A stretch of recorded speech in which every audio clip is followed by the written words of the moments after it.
Zdravím vás všetkých tých, ktorí chcete vedieť viac. Jeden z vás mi napísal, že čo je toto? Čo je toto, to čierne? Na čo to asi tak plus mínus je? No a ono je to v mojich videách častokrát k videniu, aj som tuším o tom hovoril, no predsa len môžem k tomu povedať predsa len trošku niečo ešte raz a možno aj niečo viac. Ono je to sieť, prekvapivo sieť a má strašne mnoho výhod. Hlavne uvítate tú výhodu, keď vysadíte nový vinohrad, niekde v blízkosti nejakého lesa, kde máte samozrejme veľa, tak si to povedzme, diviny. A samozrejme, keď vinič začne rašiť, tak táto divina má rada tie malé výhonky, ktoré vinič necháva rásť. No, lenže keď vám takáto srnka niečo potom takto poobžiera, tak vám zostane v podstate nič. A ak aj niečo ešte narastie, tak z nejakých bočných výrastkov alebo z nejakých tých druhých alebo tretích očiek, vedľajších očiek. No len tam už nemusí byť taký počet strapcov, ako by ste mali na tom hlavnom letoraste, na ktorom si pochutnal nejaký ten tvor. Preto je fajn mať už hneď v tom výsadbovom roku v tom vinohrade siete. Pretože tie siete, keď vinič začne rašiť, vy jednoducho spustíte úplne dole. Spustíte úplne dole a tým pádom sa nemusíte báť, že vám niečo tie výhonky jednoducho zlikviduje. Čo je vynikajúca, fakt veľká, obrovitánska výhoda. A v podstate vám to ušetrí všade tie kryty, ktoré by ste inak museli všade kupovať. Nemuseli, ale ak by ste ich nekúpili, museli by ste počítať s veľkou, pravdepodobne s nejakou tou veľkou škodou, ktorá by sa stala tým, že tá divinka by prišla a tie mladé sadeničky, respektíve tie výhonky, malé letorasty by zjedla. A vy by ste mali tým pádom horšie podmienky k vypestovaniu kmienka. Preto je extrémne fajn takáto sieť. Okrem toho, aj v tých ďalších rokoch je tá sieť veľmi užitočná kvôli tomu, že vám taktiež aj chráni vaše strapce pred krupobytím napríklad. Pretože aj pri krupobytí majú strapce samozrejme nepríjemnú situáciu a môže vám to poškodiť celé hrozno. Tým pádom, keď tie bobule budú poškodené, dojde k infekcii rôznymi baktériami, rôznymi kvasinkami a začne vám to tam hniť a kvasiť. A to ste už určite veľakrát videli, keď vaše bobule v čase, povedzme, ako sa to povie po slovensky, zrenia jednoducho boli poškodené. Vďaka tým sieťam však dokážete toto riziko samozrejme eliminovať. Opäť teda máme ďalšiu výhodu s týmto súvisiacu, ktorú sme si jednoducho takto pekne vysvetlili. Čiže ochrana pred poveternostnými rôznymi javmi, krúpy a ja neviem čo, motyky lietajúce a všetko možné. A ďalšia výhoda je skôr taká, povedal by som, nejaká taká šetrení vašej práce. Vďaka tomu, že vy necháte tie siete spustené po začiatku rašenia, trebárs, tak tie siete spôsobia to, že tie letorasty logicky samozrejme budú rásť v rámci tej siete, a vy teda vďaka tomu nemusíte ísť do toho vinohradu a dávať, tak ľudovo to poviem, dávať zadrôty už pri, povedzme, nejakej takejto výške za ten prvý drôt. Vďaka tej sieti totižto tie letorasty budú rásť pomedzi a uľahčia vám teda tú robotu, respektíve stane sa vám to takým partnerom, ktorý vám tzv. Hlídá záda. Čiže aj keď vy nestíhate vaše roboty, tak si poviete, ok, sakra, nestíham to urobiť všetko perfektne a detailne, krásne, v pravý čas, v pravý okamih, ale nevadí. Je tam tá sieť a tam ich proste hlídá záda a vďaka tomu viete, že v extrémnom prípade máte čas dávať za drôty vtedy, keď tá výška dosiahne tých letorastov niekde tu, čiže za to dvojdrátie. Hovorím v extrémnom prípade, keď som sa sústredil na Pratenbergu na maximálnu kvalitu, tenkosť listovej steny, vždycky som to robil samozrejme priebežne a skôr. No tá robota bola ľahšia, pretože to rástlo pekne v rámci medzi tou sieťou, teda to nebolo, dá sa povedať, rozbujačené na všetky strany a vďaka tomu aj tá práca bola jednoduchšia, hej.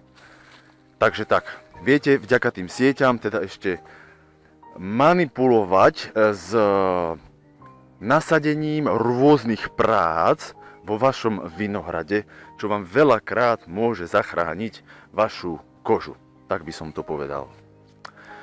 Takže to boli vlastne 3 také hlavné dôvody, prečo je taká sieť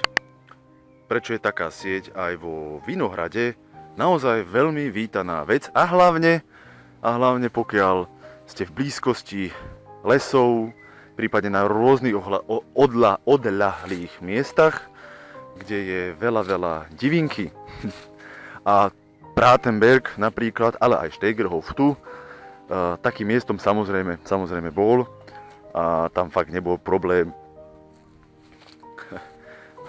urobiť si guláš, jak sa povie. Toto som chcel teda o tých sieťach povedať. Plus máte tu ešte na tomto videu starý typ sietí, to je spôsob, ktorý sa používal predtým. Tu vidíte krásne porovnať, toto je nový typ sietí a tu vidíte starý typ sietí. Tie boli vždy takto zrolované na spodu a iba na veľmi nejakých háklivých miestach, lenže primárnym účelom týchto sietí bola ochrana pred vtákmi.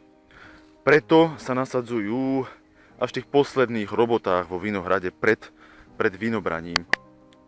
Tento starý typ sietí, ten sa vždycky, ešte keď som kedy robil tu, pred Pratenbergom, tak sa to vždycky vyrolovalo hore, v podstate v zóne, hlavne na tú zónu strapcov. Predtým, než sme odišli možno koncom júla, sa mi vidí, alebo začiatkom augusta, vždycky podľa počasia, na dovolenku na Slovensko. To bola primárna úloha teda takýchto sietí. Tie, samozrejme, z logických dôvodov, ktoré som vám povedal, nahradili tieto siete nové. A jeden z vás, pardon, že si teraz v rýchlosti nepamätám meno, pretože ma to napadlo len teraz urobiť toto video spontánne, sa ma pýtal, ako to je vlastne, čo sa konštrukcie týka a že mu mám ukázať, ako to je vlastne prichytené na drôt. V tomto prípade pri týchto typoch sietí, lebo aj týchto moderných máte niekoľko typov, je to teda robené tak, že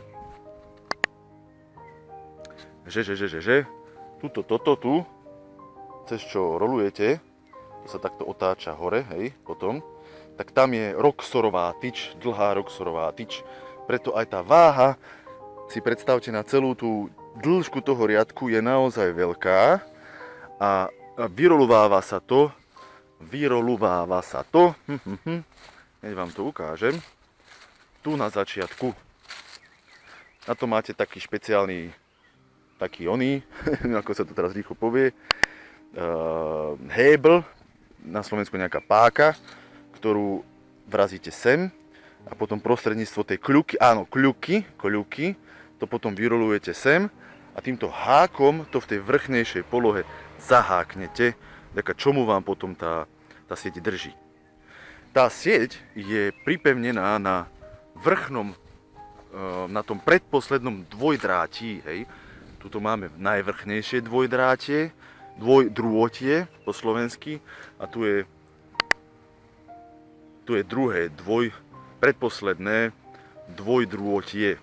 A na to je prichycované. Prichytené je to takýmto spôsobom, dúfam, že to vidno. Čiže vlastne to prevliekate takto od spodu, hej, takto hore a takto. Čiže takto a takto. Prečo práve týmto smerom? Týmto smerom práve preto, pretože ak by ste to urobili naopak, čiže zvonku dnu, ešte raz, zvonku dnu, tak by sa stalo čo? Častokrát som to zažil na Pratenbergu, že tie letorasty, keď by vám rástli, častokrát rastú blízko tej siete, aby vám vlastne zarástli do toho previsu tej siete na tej vnútornej strane.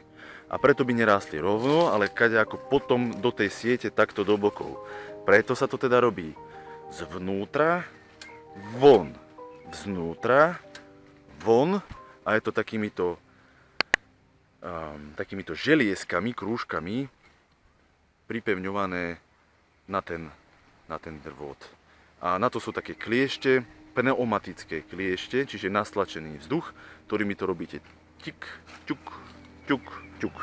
Tu máme jedno očko, druhé očko, hej, moja ruka pre porovnanie, aby ste videli tú cirka vzdialenosť. Toto je taký ten novší spôsob prichycovania. Ešte máte ďalší spôsob, ale ten vám hneď poviem, len ešte tu vám ukážem. Na stĺpik je to pripevňované takýmto spôsobom tiež. Samozrejme, vedenie je tu rínsko-hesenské, ale to už samozrejme určite ste si aj stihli všimnúť. Ešte je aj ďalší spôsob prichycovania a to pomocou plakiet. Pomocou plakiet a dúfam, že aj nájdem nejakú tú plaketu, aby som vám to ukázal. Áno. V tých iných štýloch, týchto nových typoch, pri týchto nových typoch sietí, sú takéto plakety. Všetko taký istý spôsob, len sú to takéto plakety, ako vidíte tu. Vtedy, samozrejme, keď sa jedná len o plakety, tak ich tiež dávate na krátku vzdialenosť. Ako vidíte. Len ich montáž je obťažnejšia, než ako keď máte tlakovú pištol, pneumatickú pištol a jebajte bum, bum, bum, bum, bum. Tie plakety sa montujú o niečo ťažšie. Na ruku to je o niečo ťažšie. Preto sa od toho tak trošku odstúpilo a používa sa to teraz po novom takto. No nájdete, hovorím, aj takéto systémy s plaketami, ktoré sú nejako tesne vedľa seba. Ale jedine len taký rozdiel tam vidím, ako som vám povedal. Napríklad na Pratenbergu, čo bolo rozdiel oproti týmto sieťam? Na Pratenbergu ste nemali tú roxorovú tyč, ťažkú, ale mali ste plastovú tyč. Čo sa týka váhy, neporovnateľne lepšie a popravde vám poviem, mne to vyhovuje viac. Mne sa to naozaj páči viac. Argumentuje sa ale tým, že ten roxor je ťažší, preto nepodlieha tak vplyvom vetra, logicky, a vlastne vám to drží stále tenšie. No ani to by som nevidel ako nejaký extrémny problém. Ja z mojich tých skúseností na Pratenbergu počas 5 rokov som nezažil, že by tie siete nejakým strašným spôsobom nejako išlo otrhnúť. A to aj napriek tomu, že tam vidíte, že sú tam Alpy a z rakúskej strany prichádza tzv. Alpský fén. A tie vetry tu bývajú naozaj veľké. No nikdy som s tým nejaký extrémny problém nemal. No, ako hovorím, je to však otázka aj chute vášho presvedčenia. Nedá sa povedať presne, asi pravdepodobne, že čo je to najideálnejšie a najlepšie. To bude pravdepodobne čo človek, to iné, jak sa povie. A na Pratenbergu bol ten systém s tými plaketami. To bol asi taký rozdiel a teraz ste vlastne uvideli dva najčastejšie také spôsoby plus jeden starší, čo sa sietí týka. Dúfam teda, že som vám odpovedal na vašu otázku dostatočne, snažil som sa a Inšpirujte sa, pretože podľa mňa je to veľmi dobrá vec a poviem vám, keď som bol tam sám na tom Pratenbergu pri 3 hektároch, tým detailistickým spôsobom, ktorý mám tak rád a aj moje šéfstvo malo rado, mi to dosť veľakrát zachránilo krk, keď som sa vedel spoľahnúť na tie siete, či už pri ochrane pred tými srnkami, či už pri tých krúpoch alebo niečom, alebo pri tej práci, keď som to nestíhal, proste jednoducho, hlavne ten posledný rok, stihnúť ten prvý, ten najlepší a možný okamih, keď totiž to nebolo k dispozícii človeka, bol som na to v podstate jedine sám na všetky práce vo Vinohrady. Takže tak, moje odporúčanie by teda bolo jasné, váš názor nechám na vás a na to, že sa podelíte oň s nami vo vašich komentároch, budem veľmi rád. Popri tom budeme všetci radi, ak dáte tomuto kanálu aj nejaký ten like a aj nejaký ten odber, pretože tento kanál dosiahol už 1000 odberateľov, čo je niečo neuveriteľné a pred rokom a pol som o tom ani len nechyroval. Pred rokom a pol, keď som si proste povedal, že chcem niečo vrátiť späť a verím, že tento cieľ sa mi splnil už dávno, že som vrátil späť to, čo som si niekedy zo sveta vzal, čo sa týchto vedomostí týka. A teraz navyše ma to odmenilo tým, že to dosiahlo 1000 ľudí, čo je naozaj nádherné číslo a ďakujem vám zaň. Takže papa, peknú sobotu a teším sa na vaše komentáre. Proste poďme sa o tom porozprávať a budeme všetci múdrejší. Typické postscriptum samozrejme asi nesmie chýbať, ale tých myšlienok je veľa. A jednou z tých myšlienok, ktorú som vám zabudol povedať, je aj to, že pri tomto systéme, keď máte takéto siete, je naozaj dôležité, ak nechcete mať potom neskôr cez zimu problém a nechcete si zničiť vašu investíciu do sietí, je aspoň tak raz za týždeň, naozaj maximálne 2, zrolovať túto sieť hore a zase nechať ísť trošku dole, pretože ako vidíte, tu sú úponky, ktoré logicky, keďže ich úlohou je stabilizovať révu, vrastajú do tej siete a snažia sa robiť ich životný cieľ. A to stabilizovať a robia to v podstate dobre. To však ale sa nepáči veľmi nám, pretože vďaka tomu, keď to necháme takto, zastabilizujú až príliš a keď zdrevnatejú, tak môžete mať problém ich sa dať preč bez toho, aby ste si poškodili sieť a budete ich musieť pracne vystrihávať a viete si predstaviť, koľko to je času. Preto ak nechcete stratiť ten čas, urobte to raz týždenne hore-dole, je to naozaj časovo málo náročné a na oplátku získate to, že vám to daruje čas pri rôznych iných prácach. Tak, to je hádam všetko. A teraz už naozaj čaute.